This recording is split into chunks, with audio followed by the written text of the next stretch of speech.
ይህንን እኮ ነው ያገኘነው። ጸጋ እግዚአብሔርን የለበስነው።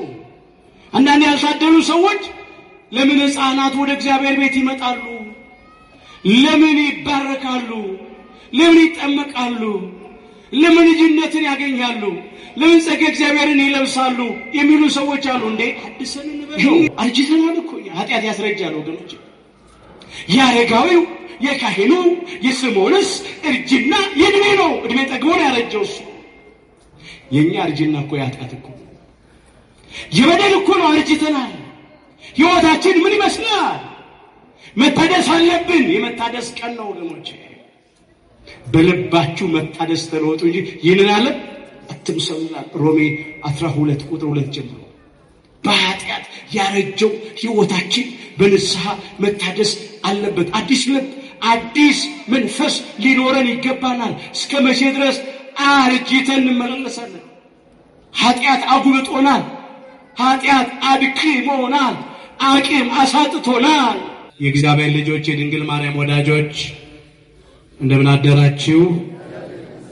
በቸርነቱ ሳይገባን የኃጢአታችንን ብዛትና የሰውነታችንን ክፋት ተመልክቶ ሳያጠፋን ዕድሜ ለንስሐ ሰጥቶ ዳግም በቅድስናው ስፍራ ሰብስቦ ስሙን እንድንጠራ ሥርዓተ ቅዳሴው እንድንሳተፍ ቃሉን እንድንሰማ የፈቀደልን የአባቶቻችን የቅዱሳን አምላክ የሰራዊት ጌታ እግዚአብሔር ስለማይነገረው ስጦታው ክብርና ምስጋና ይግባው።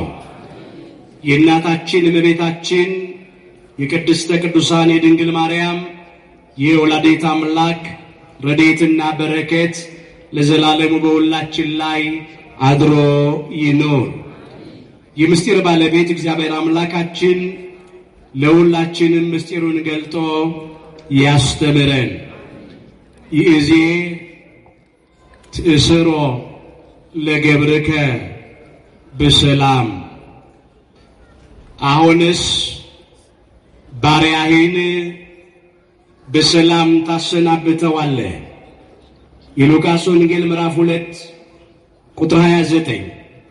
ለዛሬ አምላካችን እግዚአብሔር እንደረዳን መጠን በሚኖረን ጊዜ የምንማርበት የትምህርታችን ርዕስ ይህ ይሆናል። ዛሬ በዚህ ርዕስ ለመማር የመረጥንበት ምክንያታችን በቤተ ክርስቲያናችን ሥርዓትና ታሪክ መሠረት በየዓመቱ የካቲት 8 ቀንን አምላካችን ጌታችን መድኃኒታችን ኢየሱስ ክርስቶስ በተወለደ በ40 ቀኑ ወደ ቤተ መቅደስ በእናቱ በእመቤታችን በቅድስተ ቅዱሳን በድንግል ማርያም በወላዲተ አምላክ እቅፍ የመግባቱን ነገር እናስባለን፣ እናከብራለን። በዚሁም ቀን አረጋዊው ካህኑ ስምዖን አምላካችን ጌታችን መድኃኒታችን ኢየሱስ ክርስቶስን ተቀብሎ እንዳቀፈው እናቱ ቅድስተ ቅዱሳን ድንግል ማርያም ወላዲተ አምላክንና አሳዳጊ አባቱ አረጋዊ ቅዱስ ዮሴፍን እንደባረካቸው የምናስብበት ወቅት ነው። ከዚህ የተነሳ በዚህ ርዕስ ለመማር መርጠናል። ይእዜ ትስዕሮ ለገብርከ በሰላም። አሁንስ ባሪያህን በሰላም ታሰናብተዋለህ። የሉቃስ ወንጌል ምዕራፍ 2 ቁጥር 29 ርዕሳችን። በዚህ ርዕስ ውስጥ በመጀመሪያ አንድ ጊዜ በቁሙ ታሪኩን እንመለከታለን። ከዚያም በታሪኩ መስታወትነት የራሳችንን ሕይወት ተመልክተን ትምህርታችንን እንጠቀልለዋለን። አምላካችን እግዚአብሔር በነገር ሁሉ ማስተዋልን ይስጠን። ሙሉ ታሪኩ በሉቃስ ወንጌል ምዕራፍ 2 ከቁጥር 22 እስከ 36 ተመዝግቧል። እናንተ ቤታችሁ ስትሄዱ ታሪኩን አንብቡት፣ ግልጽ ስለሆነ። እኔ ከታሪኩ ክፍል አንዳንድ ዋና ዋና ነገሮች አነሳለሁ። እንዲህ ይላል፣ እንደ ሙሴ ሕግ ይላል፣ የመንጻታቸው ወራት በተፈጸመ ጊዜ ይላል። እንደ ሙሴ ሕግ የሚለው ከኦሪት ዘሌዋውያን ምዕራፍ 12 ቁጥር 1 ስቦ አምጥቶ ነው። አምላካችን እግዚአብሔር በሊቀ ነቢያት በሙሴ በኩል ለሕዝበ እግዚአብሔር ለእስራኤል ዘሥጋ እንዲህ ብሎ አዞ ነበረ። አንዲት ሴት ብትጸንስ ወንድ ልጅ ብትወልድ 7 ቀን ያህል የረከሰች ናት ይላል። እንደ ሕመሟ መርገም ወራት 33 ቀን ትቀመጥ ይላል። 7 እና 33 40 ቀን ይሆናል። ወንድ ልጅ የወለደች ሴት 40 ቀን በቤቷ ትቆይና ከ40 ቀን በኋላ የወለደችውን ሕፃን ልጅ ወንድ ልጇን ይዛ የታዘዘውን መስዋዕት ይዛ ወደ ቤተ መቅደስ ትመጣለች። በእግዚአብሔር ፊት ታቀርበዋለች። በካህኑ ታስባርከዋለች። ወንድ ልጅ ስትወልድ ሴት ልጅ ከወለደች ደግሞ ይላል እንደ ሕመሟ መርገም ወራት 2 ሳምንት የረከሰች ናት ይላል። 2 ሳምንት ማለት 14 ቀን። ከዚያም እንደ ሕመሟ መርገም ወራት 66 ቀን ትቀመጥ ይላል። 66 ሲደመር 14 80 ይሆናል። ከዚያ በ80 ቀኗ የወለደቻትን ሕፃን ልጅ ሴት ልጇን ይዛ ወደ እግዚአብሔር ፊት ታቅርባት፣ በካህኖች ታስባርካት፣ የታዘዘውን መስዋዕት ታቅርብ ይላል። ይሄንን ነው እንደ ሙሴ ሕግ ያለው። ሕጉን የሰጠው አምላካችን እግዚአብሔር ነው። ነገር ግን ሕጉ በሊቀ ነቢያት በሙሴ በኩል ለሕዝበ እግዚአብሔር ለእስራኤል ዘሥጋ ስለተሰጠ እንደ ሙሴ ሕግ ብሎ ያነሳዋል። ይሄም ደግሞ ጥንት ሌላ መሰረት አለው። ጥቂት ነገር እናንሳ። አበው ነገር ከስሩ ውሃ ከጥሩ ይላሉና በመጀመሪያ የአባታችን የአዳምን አፈጣጠር እናያለን። አባታችን አዳምን አምላካችን እግዚአብሔር ኤልዳ በሚባል ስፍራ ከፈጠረው በኋላ በ40 ቀኑ ቅዱሳን መላእክት ወደ ገነት አስገብተውታል። ሔዋንን ደግሞ አምላካችን እግዚአብሔር ከፈጠራት በኋላ 80 ቀን በኤልዳ ከቆየች በኋላ ቅዱሳን መላእክት ወደ ገነት አስገብተዋታል። በዚህ በመጽሐፈ ኩፋሌ ምዕራፍ 4 ቁጥር 9 ላይ የተመዘገበ ነው። ኩፋሌ ማለት የተከፈለ ማለት ነው። የተከፈለውም ከ5ቱ ብሔረ ኦሪት ነው። 5ቱ ብሔረ ኦሪት የምንላቸውም ኦሪት ዘፍጥረት፣ ኦሪት ዘጸአት፣ ኦሪት ዘሌዋውያን፣ ኦሪት ዘኍልቍና ኦሪት ዘዳግም ናቸው። ይህ መጽሐፍ ኩፋሌ የሚባለው መጽሐፍ ከ81 ቅዱሳት መጻሕፍት አንዱ መጽሐፍ ነው። በቤተ ክርስቲያናችን ካለው ስለ ፍጥረት በስፋት ከሚተርከው መጽሐፈ አክሲምራስ ተብሎ ከሚጠራው መጽሐፍ ጋራ የሚመሳሰል መጽሐፍ ነው።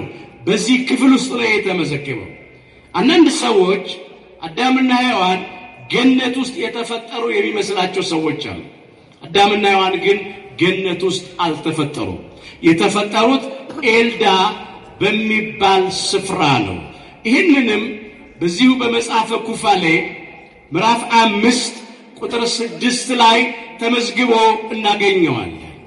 አዳምና ሔዋን ነው ከኤዶም ገነት ከወጡ ከተባረሩ በኋላ በተፈጠሩበት ስፍራ ኤልዳ በሚባል ምድር ኖሩ ይላል። ስለዚህ አዳም በተፈጠረበት በኤልዳ 40 ቀን ቆይቶ ወደ ገነት እንደገባ፣ ሔዋን በተፈጠረችበት በኤልዳ 80 ቀን ቆይታ ወደ ገነት እንደገባች እንዲሁ ሥርዓት ተሰራ። በብሉይ ኪዳን አንድ ወንድ ልጅ የወለደች ሴት የወለደችውን ወንድ ልጇን ይዛ ወደ ቤተ መቅደስ የምታመጣው በ40 ቀኑ ነው። ሴት የወለደች እናት ደግሞ ሴት ልጇን ይዛ የምትመጣ ወደ ቤተ መቅደስ በወለደቻት በ40 ቀኗ ነው። ለምን? ቤተ መቅደስ የሰማይ ደጅ ስለሆነች፣ በዚህ አምሳል የገነት አምሳል ስለሆነች ማለት ነው። ለዚህ ነው እግዚአብሔር ለእስራኤል ዘሥጋ ይሄንን ያዘዘው። አምላካችን ጌታችን መድኃኒታችን ኢየሱስ ክርስቶስ ደግሞ ሕግንና ነቢያትን ሊፈጽም እንጂ ሊሽር አልመጣምና በተወለደ በ40 ቀኑ በእናቱ በእመቤታችን እቅፍ ወደ ቤተ መቅደስ ገባ። አስተውሉ ወገኖቼ፣ በማቴዎስ ወንጌል ምዕራፍ 5 ቁጥር 17 ላይ እንዲህ ተብሎ ተመዝግቧል። እኔ ሕግንና ነቢያትን ልፈጽም እንጂ ልሽር አልመጣሁም ነው። ሕግን ሊፈጽም ስለመጣ ሕጉን ፈጸመ። የመጀመሪያው እሱ ነው። ሁለተኛው የበኩር ልጅ ከሰውም ከእንስሳትም እግዚአብሔር ለኔ ቀድስልኝ ብሏል፣ ለኔ ለይልኝ ብሏል። በኦሪት ዘጸአት ምዕራፍ 13 ከቁጥር 1 ጀምሮ ደግሞ ይሄ ተመዝግቧል። ይሄም ምክንያት አለ። ሁላችን እንደምናውቀው አምላካችን እግዚአብሔር እስራኤል ዘሥጋን ከግብፅ ከባርነት ቤት በ9 ታላላቅ ተአምራት ነፃ ሊያወጣቸው በወደደ ጊዜ የግብፁ ፈርዖን እግዚአብሔርን አላውቅም አለ፣ እስራኤልንም አልለቅም አለ። ስለዚህ አምላካችን እግዚአብሔር 10ኛውን መቅሰፍት አመጣ። እርሱም ሞተ በኩር ነው። የግብፃውያንን የእንስሳቱንም የሰው ልጆችንም በኩር በግብፅ ምድር ያሉትን ሁሉ እግዚአብሔር ቀሰፈ፣ ገደለ። የእስራኤላውያን የበኩር ልጆች እንዳይቀሰፉ እንዳይገደሉ ጠቦቱ ተሰዋ። የጠቦቱን ደም በመቃኑና በጉበኑ ላይ ረጩት። ስጋውን እየጠበሱ በሉት። ፋሲካ ሆነ፣ ማለፍ ሆነ። በመጀመሪያ ሞተ በኩር ከእስራኤል ቤት አለፈ። ሁለተኛ እስራኤል ከባርነት ቤት ነፃ ወጡ። ከመከራ ወደ ክብር፣ ከሞት ወደ ሕይወት ተሻገሩ፣ አለፉ። ይሄ ነው ፋሲካ የሆነው። ስለዚህም እግዚአብሔር በጠቦቱ መስዋዕትነት የእስራኤላውያን የበኩር ልጆች እንዳይቀሰፉ እንዳይገደሉ ስለተቤዣቸው በኩሩን ለኔ ቀድስልኛል፣ በኩሩን ለኔ ለይልኛል።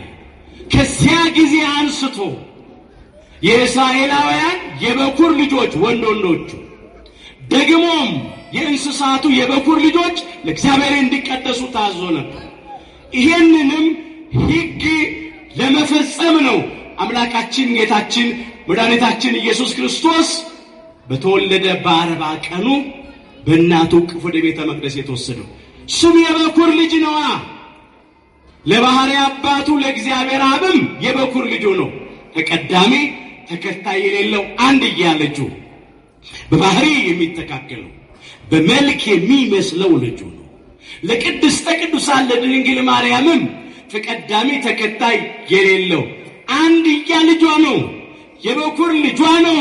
በሥጋ ወልዳ የሰጠች እሱ በኩር ነው ስንል ለእግዚአብሔር አብም በኩር ነው፣ ለቅድስተ ቅዱሳን ለድንግል ማርያምም የበኩር ልጇ ነው። ሁለተኛ ሶስተኛ ግን ተከታይ የለውም። ክብር ምስጋና ለአምላካችን ለጌታችን ለመድኃኒታችን ለኢየሱስ ክርስቶስ ሲሆን የበኩር ልጅ ስለሆነ በ40 ቀኑ ወደ ቤተ መቅደስ በእናቱ እቅፍ ተወሰደ። የመንጻታቸው ወራት በተፈጸመ ጊዜ በሌሎቹ ሴቶች ልማድ ነው እንጂ በቅድስተ ቅዱሳን በድንግል ማርያም በወላዲተ አምላክ እንዲህ ያለ ነገር የለባትም። እንከን አይወጣላትም፣ ነውር ነቀፋ አይገኝባትም። ንጽሕተ ንጹሐን ናት፣ ብጽዕተ ብፁዓን ናት፣ ቅድስተ ቅዱሳን ናት። ወዳጄ ሆይ ሁለንተናሽ ውብ ነው፣ ነውርም የለብሽም ብሎ ሶሎሞን በመኃልየ ዘሰሎሞን ምዕራፍ 4 ቁጥር 7 ላይ እንዳመሰገናት ወዳጄ ቅድስተ ቅዱሳን ድንግል ማርያም ሆይ ሁለንተናሽ ውብ ነው አላት። በአፋ በውስጥ በውጪ በውስጥ በስጋ በነፍስ በገቢር በድርጊት በስራ በነቢብ በቃል በንግግር በሐሌው በሐሳብ በምኞት ሁለንተናሽ ውብ ነው፣ ነውርም የለብሽም አላት። ነውር ኃጢአት የለባትም። መርገመ ሥጋ መርገመ ነፍስ የሌለባት በረከተ ሥጋ በረከተ ነፍስን እያማለለች የምታሰጠን ናትና ክብርና ውዳሴ ለቅድስተ ቅዱሳን ለድንግል ማርያም ለወላዲተ አምላክ ይሁን። የመንጻታቸው ወራት በተፈጸመ ጊዜ ሲል በሌሎቹ ሴቶች ልማድ ማምጣቱ ነው። ስለዚህ እመቤታችን ልጇ ወዳጇ መድኃኔ ዓለም ኢየሱስ ክርስቶስን በአርባ ቀኑ ታቀፋው ወደ ቤተ መቅደስ ይዛው ገባች። የታዘዘውን መስዋዕት ልታቀርብ ማለት ነው። በእግዚአብሔር ፊት ልታቆመው። የሚገርም ነው። በጌታ ፊት ሊያቆሙት ይላል። እሱ እኮ ራሱ የጌቶች ጌታ ነው። የኃያላን ኃያል ነው። የአማልክት አምላክ ነው። የነገስታት ንጉሥ ነው። በባህሪ ሞት የሌለበት በመንግስቱ ሽረትና እልፈት ለውጥ የሌለበት የዘላለም ንጉሥ ነው። ግን የጌቶች ጌታ ነኝና ከሕግ በላይ ሆኜ ልመላለስ አላለም። ሕግ ሰጪ ነው። ራሱ ሕግ ነው። አስቀድሞ ለአባታችን ለአዳምና ለሰው ልጆች በሙሉ ሕገ ልቡናን የሰጠ አምላካችን እግዚአብሔር በሊቀ ነቢያት በሙሴ በኩል ሕገ ኦሪትን ለእስራኤል ዘሥጋ የሰጠ አምላካችን እግዚአብሔር ደግሞ ሕገ ወንጌልን የሰራ የሰጠ ራሱ ባለቤቱ አምላካችን ጌታችን መድኃኒታችን ኢየሱስ ክርስቶስ ነው። ግን ምንም ሕግ ሰጪ ቢሆን ምንም ራሱ ሕግ ቢሆንም ከሕግ በላይ ሆኖ አልተመላለሰም። ሕጉን ፈጸመ። ሕጉን ፈጽሞ ሕግ ፈጽሙ ለማለት ለአብነትም ጭምር ነው። ሕግ ለመፈጸም ብቻ አይደለም። ከእኔ ተማሩ ስላለ በማቴዎስ ወንጌል ምዕራፍ 11 ቁጥር 29 ላይ ማለት ነው። ከሱ ከምንማራቸው ትምህርቶች መካከል አንዱ በአርባ ቀን ሕጉን መፈጸሙን በእናቱ እቅፍ ወደ ቤተ መቅደስ መወሰዱን ነው። ወደ ኢየሩሳሌም ወሰዱት ይላል። ከዚያም በዚያ በኢየሩሳሌም አንድ ጻድቅና ንጹሕ ሰው የዋህ ትጉ ታታሪ ደግ ሰው አረጋዊ ካህኑ ስምዖን የሚባል ሰው ነበረ ይላል። የእስራኤልንም መጽናናት ይጠባበቅ ነበር ይላል ታሪኩ። እነሆም መንፈስ ቅዱስ ያደረበት ነበረ ይላል። መንፈስ ረድኤት በጸጋ ያደረበት ሰው ነበር። እግዚአብሔርን የሚፈራ ሰው ነበር። ሰውን የሚያፍር ሰው ነበር። ሃይማኖቱን ያጸና ሰው ነበር። ምግባሩን ያቀና ሰው ነበር። እነሆም በጌታ የተቀባውን ሳያይ ሞትን እንዳያይ በመንፈስ ቅዱስ ተረድቶ ነበረ ይላል። ምንድነው ይሄ? ጥቂት ነገር እናንሳ። በጌታ የተቀባውን አለ መሲሑን ክርስቶስን በዓይነ ሥጋው ሳያይ ሞትን እንዳያይ በመንፈስ ቅዱስ ተረድቶ ነበረ። መንፈስ ቅዱስ ነግሮት ነበረ። እንዲህ ነው ታሪኩ። በሱ ዘመን በጥሊሞስ የሚባል አንድ የአሕዛብ ንጉሥ ነበረ ይላል። ይህ በጥሊሞስ እንዲህ አለ፣ በምድር ላይ ያላደረግኩት ነገር የቀረኝ ነገር ምንድን ነው ብሎ አገልጋዮቹን ጠየቃቸው። እነሱም እንዲህ አሉት፣ ብዙ ጥበባትና ምስጢራትን የያዙ 46ቱ የብሉይ ኪዳን መጻሕፍት በዕብራይስጥ ተጽፈው ነው ያሉት፣ በጥንቱ አረማይክ። ስለዚህ እነሱ አልተተረጎሙም አሉት። እንግዲያው አለ ጸሐፍቱንም አምጡልኝ መጻሕፍቱንም አምጡልኝ ብሎ አስጠራ። እነሆ 72 ሊቃውንት መጡ ይላል ታሪኩ። እንደሚናገር ሁለቱ መንገድ ላይ አርፈዋል ይላል። ከዚያ ሁለት አድርጎ 35 ቦታ አደረጋቸው። አንዳንድ ብላቴኖች አገልጋዮች ሰጣቸው ይላል። ከዚያ መጻሕፍቱን አደላቸው። መጻሕፍቱ ሲታደሉ ለአረጋዊው ለካህኑ ለስምዖን ትንቢተ ኢሳይያስ ደረሱ። ትንቢተ ኢሳይያስ ከዕብራይስጥ ወደ ጽር ወይም ወደ ግሪክ በሚተረጎምበት ጊዜ ትንቢተ ኢሳይያስ ምዕራፍ 7 ቁጥር 14 ላይ ደረሰ። ናሁ ድንግል ትጸንስ ወትወልድ ወልደ የሚለውን ማለት ነው። ኖ ድንግል ትጸንሳለች ልጅም ትወልዳለች የሚለውን ማለት ነው። ከዚያ ምን አለ አረጋዊ ካህኑ ስምዖን እንኳን የአሕዛብ ንጉሥ ቀርቶ የእስራኤልስ ንጉሥ ይህንን እንዴት አድርጎ ያምነኛል ይቀበለኛል ብሎ ድንግል የሚለውን ወለት ትጸንስ ብሎ ጻፈው። ሴት ልጅ ትጸንሳለች ብሎ ጻፈው። ይህን ብሎ ደክሞት ቢያሸልም የእግዚአብሔር መልአክ ወለት ጸንስ የሚለውን ወለት የሚለውን ፍቆ ድንግል ብሎ ለወጠው። ከዚያ እንደገና ተነስቶ መጽሐፍ ሲጀምር ሲያይ ወለት የሚለው ተለውጦ ድንግል ሆኗል። ማን ነው የለወጠው ብሎ ግራ ገብቶት እንደገና ሳቀና አሁንም ወለት ጸንስ ብሎ ጻፈ። ከዚያ ሁለተኛም ሲተኛ ደክሞት እንደገና አሁንም መልአኩ ፋቀው። ከዚያ ተኛ። ሶስተኛ ጊዜ እነሆ ተነስቶ ያንን ወለት የሚለውን እነሆ እንደገና ሊጽፍ ድንግል የሚለውን ሊፍቅ ሲል የእግዚአብሔር መልአክ ተናገረው። ምን አለው? እነሆ ይትሞት ዘንበለ ትርአይ መሲሖ ለእግዚአብሔር አለው። የእግዚአብሔርን መሲህ ክርስቶስን ሳታይ አትሞትም ብሎ ተናገረ። ለዚህ ነው እግዚአብሔር ሊያደርግ አይናገርም፣ ከተናገረ ያደርጋል። ቃሉ በምድር ላይ አይወድቅም። ሐሰትን ይናገር ዘንድ እግዚአብሔር ሰው አይደለም ይላል ኦሪት ዘኍልቍ ምዕራፍ 23 ቁጥር 19 ላይ። እግዚአብሔር አይዋሽም፣ ሐሰት ለባህሪው አይስማም።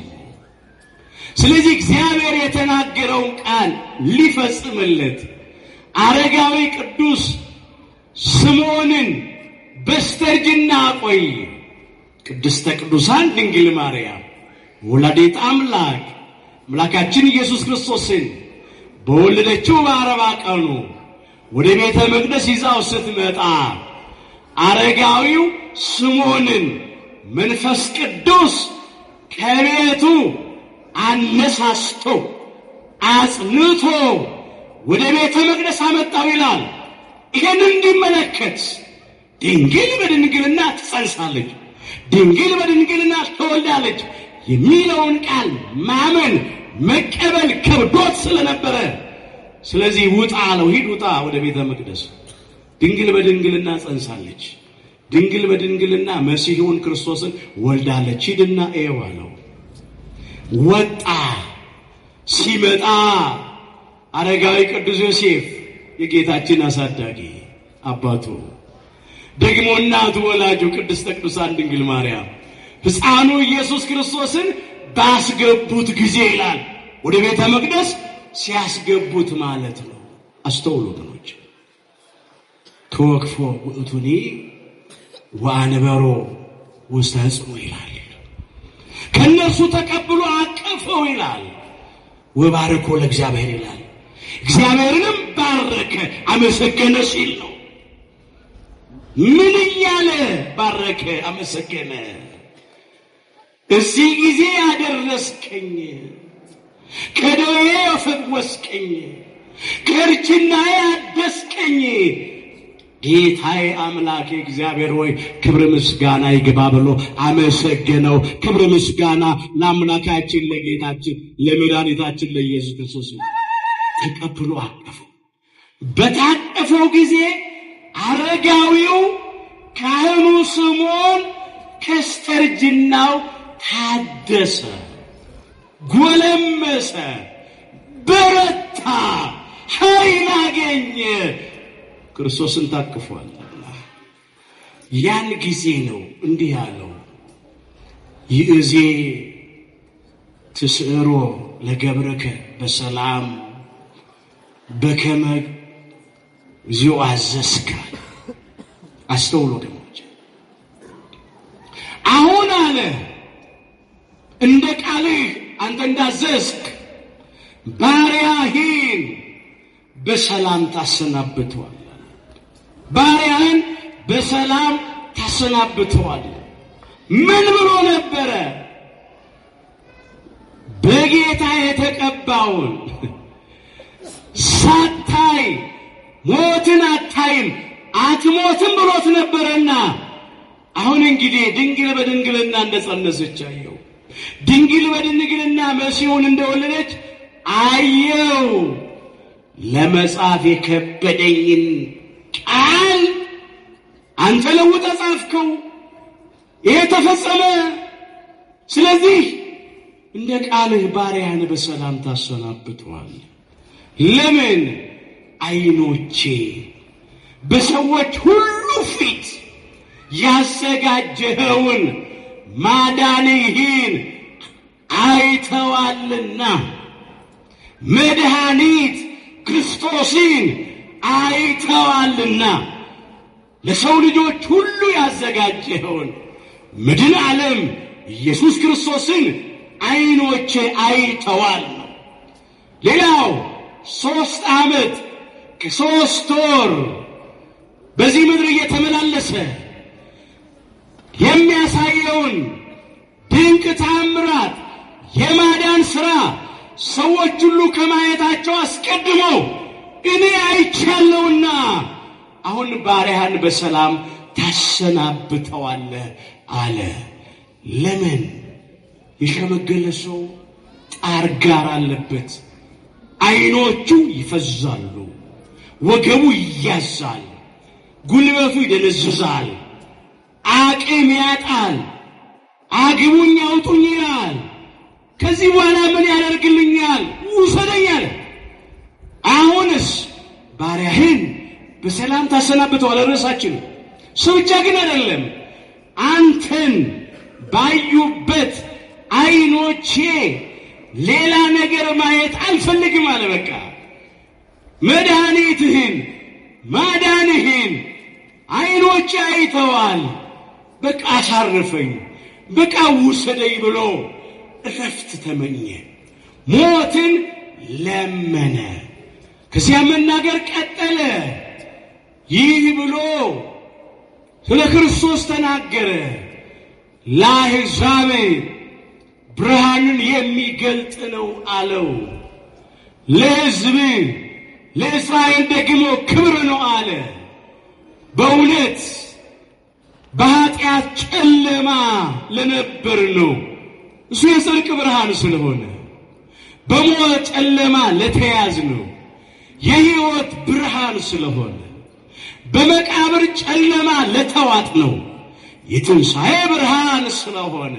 አስተውሉ ወገኖች፣ በሲኦል ጨለማ በሞት ጥላ አገር ተይዘን ለነበር ነው እሱ የነጻነት ብርሃን ስለሆነ፣ በጨለማው ገዢ በኃጢአት አባት በሐሰት አባት በጠላት በዲያብሎስና በሰራዊቶች አገዛዝ ለነበር ነው እውነተኛው ብርሃን ከብርሃን የተገኘ ብርሃን ከአማናዊቷ ምስራቅ ከቅድስተ ቅዱሳን ከድንግል ማርያም ተወልዶ የተገለጠ ፀሐየ ጽድቅ የእውነት ብርሃን ስለሆነ ጠፈር ደፈር የማይከለክል ጨለማ የማይቀርበው ያላሸነፈው የማያሸንፈው የማይጠፋ ብርሃን ለዘላለም የሚያበራ ብርሃን ነውና ይህንን መሰከረ።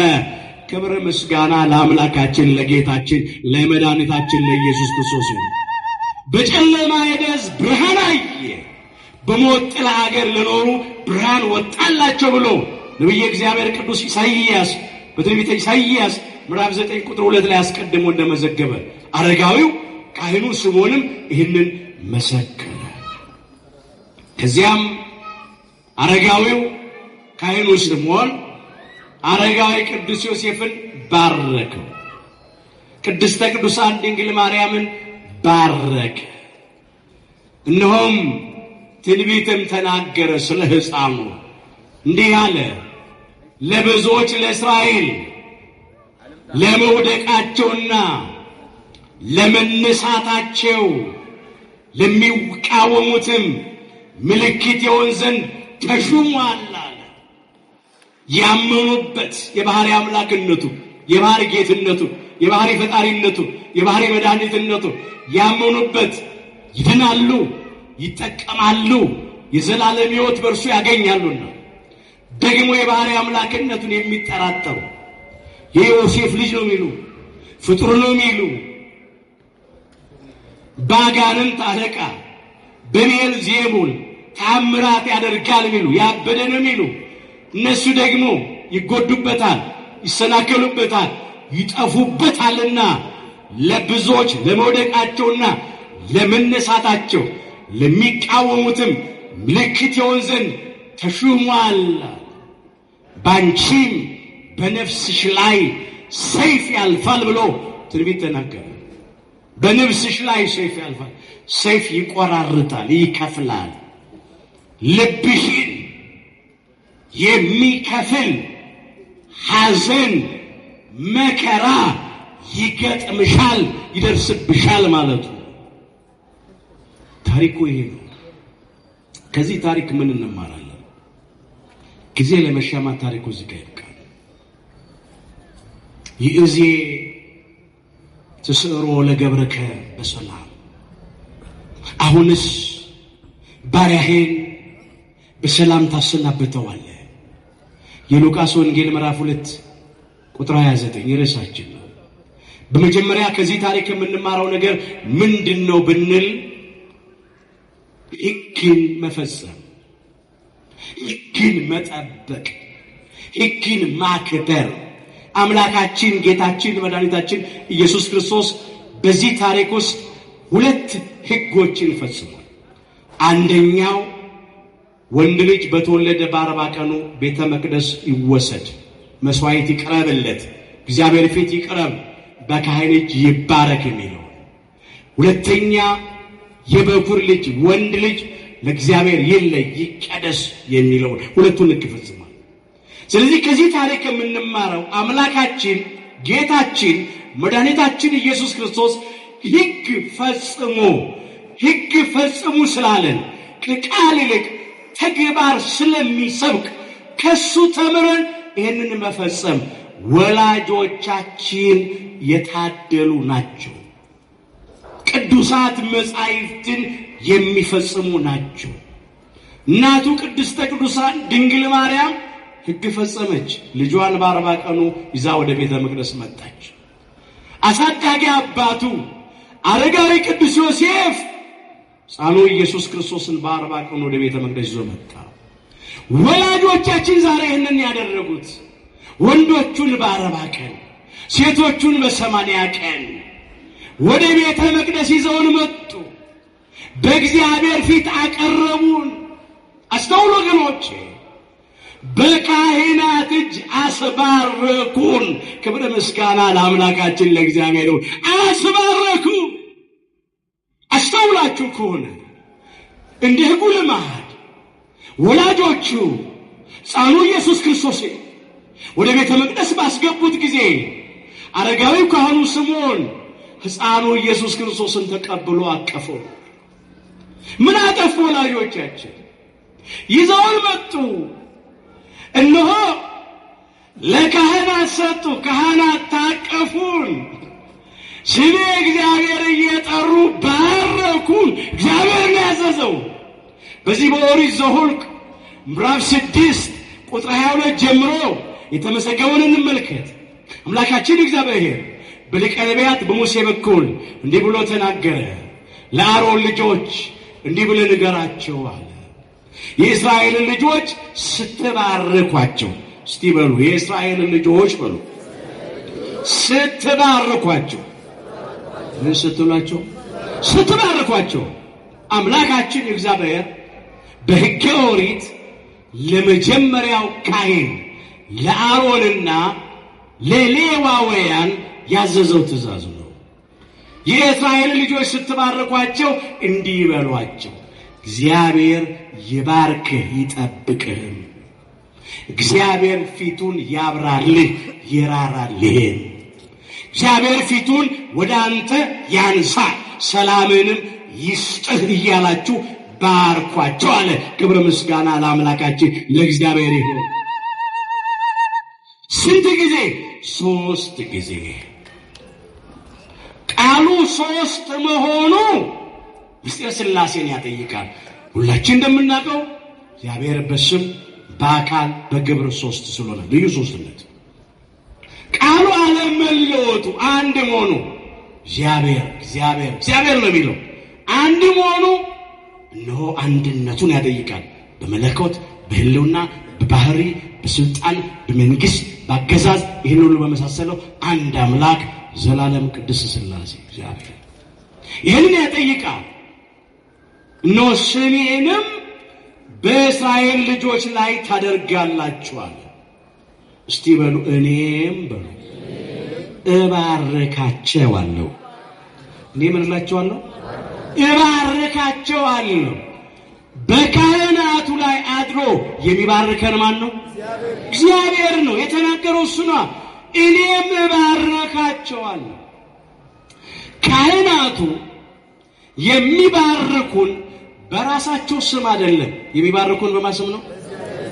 አረ በደንብ ተናገሩ። በእግዚአብሔር ስም ይባርኩት። ስሜን በእነርሱ ላይ ታደርጋላችሁ። ካህናቱ የእግዚአብሔርን ስም እየጠሩ በእኛ ላይ ያደርጋሉ።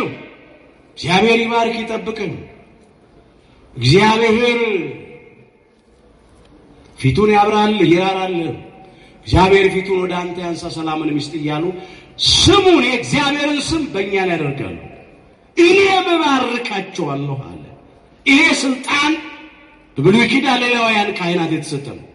በሐዲስ ኪዳን በቅዱሳን ሐዋርያት በኩል እስከ ዕለተ ምጽአት ድረስ ለሚነሱ ለእውነተኞቹ የቤተ ክርስቲያን ካህናት ለሃይማኖት አባቶች የተሰጠ ስልጣን ነው። ዛሬ የኢትዮጵያ ኦርቶዶክሳዊ ተዋሕዶ ቤተክርስቲያን ልጆች ከእግዚአብሔር ስልጣን በተሰጣቸው በሐዲስ ኪዳን ካህናት እየተባረክን ነው። ክብር ምስጋና ለአምላካችን ለእግዚአብሔር ይሁን። ይህንን ነው የምንማረው። በ40 ቀን ወደ ቤተ መቅደስ መግባት ከማተማርን ከክርስቶስ በእናቱ ቅፍ ቤተ መቅደስ ገባ። ወላጆቻችን ታቅፎ ቤተ መቅደስ አመጡ። ያስገቡን እኮ ወደ እግዚአብሔር ቤት ነው። ያቀረቡን ወደ እግዚአብሔር ነው። ያስገቡን ወደ ካህናት እቅፍ እኮ ነው። ልጅነትን እኮ ነው ወንዶቹ በ40 ቀን ሴቶቹ በ80 ቀን ከእግዚአብሔር መንፈስ ቅዱስ የተቀበልነው። ይህንን እኮ ነው ያገኘነው። ጸጋ እግዚአብሔርን የለበስነው። አንዳንድ ያልታደሉ ሰዎች ለምን ሕፃናት ወደ እግዚአብሔር ቤት ይመጣሉ? ለምን ይባረካሉ? ለምን ይጠመቃሉ? ለምን ልጅነትን ያገኛሉ? ለምን ጸጋ እግዚአብሔርን ይለብሳሉ? የሚሉ ሰዎች አሉ። እንዴ እኛ ወደ ቤተ መቅደስ በ40 ቀን መግባትን ያስተማረን ራሱ ባለቤቱ አምላካችን ጌታችን መድኃኒታችን ኢየሱስ ክርስቶስ ነው። ክብር ይግባው። ከሱ ተምረን ገብተናል። ከሱ ተምረን በካህናት ተማርከናል። በቤተ መቅደስ አንድ ነገር እናንሳ። በዚህ በማርቆስ ወንጌል ምዕራፍ 10 ቁጥር 13 ጀምሮ የተመዘገበ ታሪክ አለ። አምላካችን ጌታችን መድኃኒታችን ኢየሱስ ክርስቶስ በመዋዕለ ስብከቱ አንድ ጊዜ ነው ወላጆች ልጆቻቸውን ይዘው መጡ ይላል ወደ ጉባኤ። እነሆም ደቀ መዛሙርቱ አከላከሉ። እነዚህ ሕፃናት ምን ያውቃሉ? ለምን ጉባኤ ታውካላችሁ?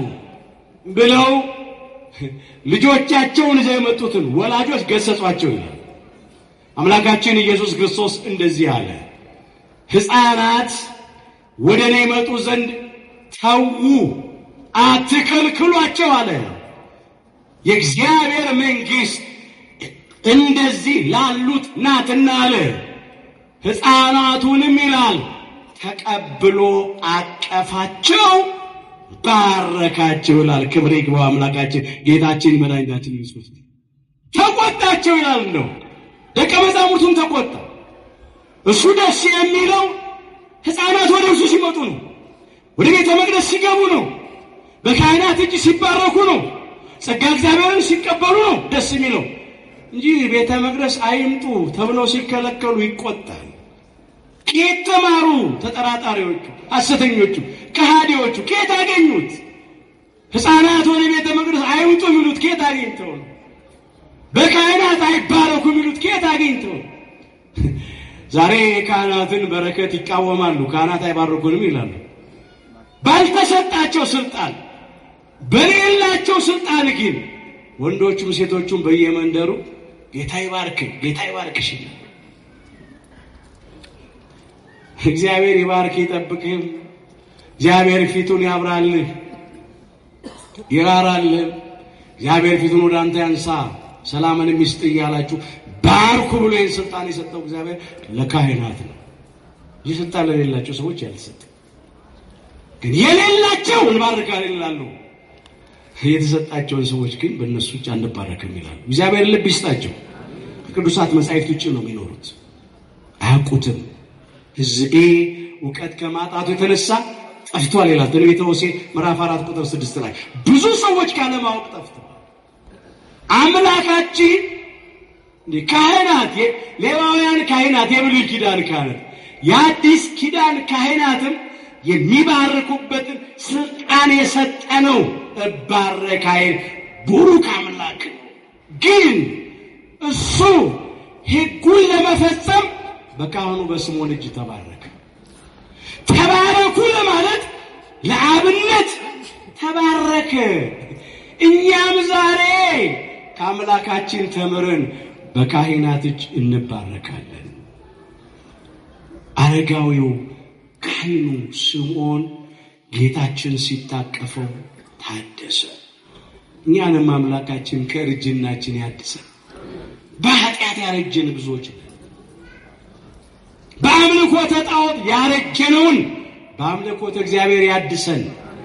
በዝሙት ያረጀነውን በንጽህና በንስሐ በቅድስና ያድሰን። በትዕቢት ያረጀነውን በትሕትና አድሰን እንበለው። በጸብ በክርክር በመቃቃር በጎጠኝነት ያረጀነውን በፍቅር በመስማማት አድሰን እንበለው። በቂም በበቀለኝነት ያረጀነውን በይቅርታ አድሰን እንበለው። በኃጢአት በነው ሥራ በርኩሰት ያረጀነውን በጽድቅ በቅድስና አድሰን እንበለው። አርጅተናል እኮ ኃጢአት ያስረጃል ወገኖች። ያረጋዊው የካህኑ የስምዖንስ እርጅና የዕድሜ ነው። ዕድሜ ጠግቦን ያረጀው እሱ። የእኛ እርጅና እኮ የኃጢአት እኮ የበደል እኮ ነው። አርጅተናል። ሕይወታችን ምን ይመስላል? መታደስ አለብን። የመታደስ ቀን ነው ወገኖች። በልባችሁ መታደስ ተለወጡ እንጂ ይህንን ዓለም አትምሰሉ ይላል ሮሜ 12 ቁጥር 2 ጀምሮ። በኃጢአት ያረጀው ሕይወታችን በንስሐ መታደስ አለበት። አዲስ ልብ፣ አዲስ መንፈስ ሊኖረን ይገባናል። እስከ መቼ ድረስ አርጅተን እንመላለሳለን? ኃጢአት አጉልጦናል። ኃጢአት አድክሞናል። አቅም አሳጥቶናል። ካህኑ ስምዖን ጌታችንን ሲያየው ታደሰ፣ ሲታቀፈው ታደሰ። ዓይኖቼ በሰዎች ሁሉ ፊት ያዘጋጀውን ማዳንን አይተዋል አለ።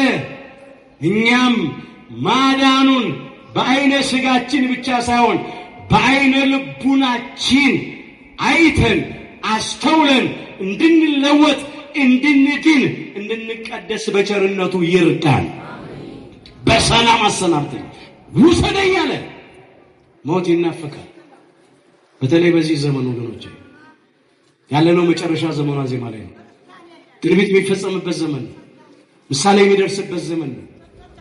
ዓይኖቻችን ክፉ ነው ያሉት፣ ጆሮዎቻችን አስጨናቂ ነገር ነው የሚሰሙት። አንዳንድ ጊዜ ጭንቅ ጥብብ ሲለን፣ አጣብቂኙ ስንገባ፣ ዙሪያው ገደል ሲሆንብን፣ ማጣፊያው ሲያጥርብን፣ በሞት ጥላ ስንከበብ፣ ሰማይ በላያችን ላይ የተደፋብን ሲመስለን፣ ቀኑ ሲጨልምብን ምን እላለን? ምነው ሞቼ ባረፍኩ፣ ምነው ሞቼ በተገላገልኩ። አሁን ምን የሚናፍቅ ነገር እስቲ በዓለማችን ውስጥ ምንድነው የሚናፍቀው ነገር? ምንድነው የሚያስደስተው ነገር? ዕለት ዕለት የምንሰማው የሞት ዜና ነው። የምንቆጥረው አስከሬን ነው። በእርስ በርስ ጦርነት እየተጨነቅን ነው። በረሃብ በኑሮ ውድነት እየተሰቃየን ነው። በገዛ ሀገራችን ስደተኞች ሆነን ወጥተን ለመግባት ስጋት ነው፣ ፍርሃት ነው፣ ድንጋጤ ነው። በዚያ ወራት ይላል ሰዎች ሞትን ይፈልጋሉ ይላል፣ አያገኙትም ይላል። ሊሞቱ ይመኛሉ ይላል፣ ሞትም ከነርሱ ይሸሻል ይላል። ራዕየ ዮሐንስ ምዕራፍ 9 ቁጥር 6 ላይ ለካ አንዳንድ ጊዜ ሞትም ተፈልጎ አይገኝም። ሞት እኛ በፈለግነው ጊዜ አይደለም ምናገኘው፣ እሱ በፈለገ ጊዜ ቀናችን ሲደርስ ነው የሚወስደው። አሁንስ ባሪያን በሰላም ተሰናብተዋል። ሃይማኖታችንን አጽንተን ምግባራችንን አቅንተን ለንስሐ የሚገባ ፍሬ አፍርተን የአምላክን ቅዱስ ሥጋና ክቡር ደም ተቀብለን ትሩፋት ሰርተን እንዳረጋዊው እንደ ካህኑ እንደ ስምዖን ተዘጋጅተን በክብር እንድናርፍ አምላካችን እግዚአብሔር ሁላችንን በቸርነቱ ይርዳን። ይእዜ ትስዕሮ ለገብርከ በሰላም። አሁንስ ባሪያህን በሰላም ታሰናብተዋለህ። የሉቃስ ወንጌል ምዕራፍ 2 ቁጥር 29። አምላካችን እግዚአብሔር የሁላችንንም መጨረሻችንን በቸርነቱ ያሳምርልን። ይቆየን። አይዞህ